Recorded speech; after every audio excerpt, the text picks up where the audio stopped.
ఒక్క క్షణం మిథునకు కూడా దేవా విషయంలో అనుమానమైతే మొదలవుతుంది. అసలకి నా మీద నిజంగానే ప్రేముందా? లేదా నేనే భ్రమపడుతున్నానా ప్రేముంది అన్నట్టుగా ఎలా కన్ఫర్మ్ చేసుకోవాలనైతే అనుకుంటూ ఒక ముడుపు గుడ్డని తీసుకొని వచ్చి అందులో పేర్లయితే రాస్తుంది పసుపు, కుంకాలతో. అయితే అది భార్యాభర్తలు ఇద్దరు కలిసి కట్టాల్సిన ముడుపనమాట. కానీ మిథున ఒకటే కడుతుంది. కానీ ఎలాగా? ఏం చేద్దామని అనుకుంటూ ఉంటే అదృష్టవశాత్తు ఆ దైవ సంకల్పమే వీళ్ళ మీద ఉందో ఏమో కానీ ఆ ముడుపు గుడ్డ దేవా చేతుల మీదుగా కూడా వస్తుందన్నమాట. అంతగా క్రియేట్ అవుతుంది అక్కడ సీన్. సూపర్ సీన్ అనమాట.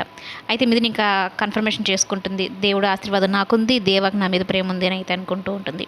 ఇంటికి వెళ్ళిన తర్వాత దేవా విషయంలో ఒక సూపర్ డూపర్ ట్విస్ట్ అయితే మిథున ఇస్తుందన్నమాట. వాళ్ళ నాన్నమ్మతో ఫోన్ చేయించి మిథునని దేవాని సడన్గా వాళ్ళ ఊరు వచ్చేలాగా చేయిస్తుంది అనమాట. ఆవిడికి హెల్త్ బాగాలేదని, దేవా మిథున నా దగ్గర ఉంటే నేను కొన్ని రోజులైనా సంతోషంగా ఉంటానని అయితే చెప్పడంతో ఇక సత్యమూర్తి సరే అన్నట్టు అనుకుంటాడు. ఒప్పిస్తుంది ఆ విధంగా బేబమ్మ. ఇక మిథున ఏమంటుందంటే, నేను వెళ్ళనండి, పోయినసారి కూడా మీరు ఏమన్నారు, అవసరం తీరిపోయిన తర్వాత ఇంట్లోంచి వెళ్ళిపోమన్నారు, ఇప్పుడు మీ అవసరం కాబట్టి మరలా ఇక్కడ ఉండమంటున్నారు, మరల తర్వాత వెళ్ళిపోమంటారు, ఇవన్నీ నాకు అనవసరం, నేను వెళ్ళను అయితే అంటూ ఉంటుంది. అయితే శారదమ్మని ఒప్పించమంటాడు. మా అమ్మాయి నాకు ముఖ్యం, ఇప్పుడు నేను పంతాలకి పౌరుషాలకి నేను పోను అని చెప్పని సత్యమూర్తి శారదమ్మకి చెప్తాడు. ఒప్పించి ఎలాగో వాళ్ళిద్దరిని అక్కడ పంపించు అని.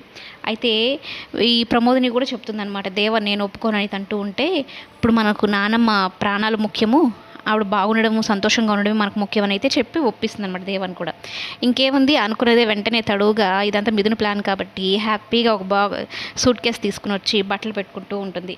ఇక శారదమ్మ కూడా ఏంటి, వీళ్ళిద్దరు అక్కడికి వెళ్తున్నారు, అక్కడే వీళ్ళిద్దరు భార్యాభర్తలకు దగ్గరైపోవాలి, ఒక్కటైపోవాలి, సంతోషంగా ఉండాలి అని అయితే కోరుకుంటుంది అనమాట. కానీ సూర్యకాంతం ఒకటి ఉంది కదా, వీళ్ళిద్దరు కలిస్తే అసలు తట్టుకోలేదు కదా. ఇక మిథున వచ్చి ఏదో ఒక మాట అంటూ ఉంటుంది పొడుస్తూ. అప్పుడు మిథున ఇదంతా నేను స్క్రీన్ ప్లే చేసిందేను, కథ దర్శకత్వం అంతా, మాటలు, రైటర్లు, పాటలు, ఫైట్లు అన్నీ నా పర్యవేక్షణలోనే అని చెప్పగానే ఒకసారిగా షాక్ అయిపోతుంది అనమాట సూర్యకాంతం.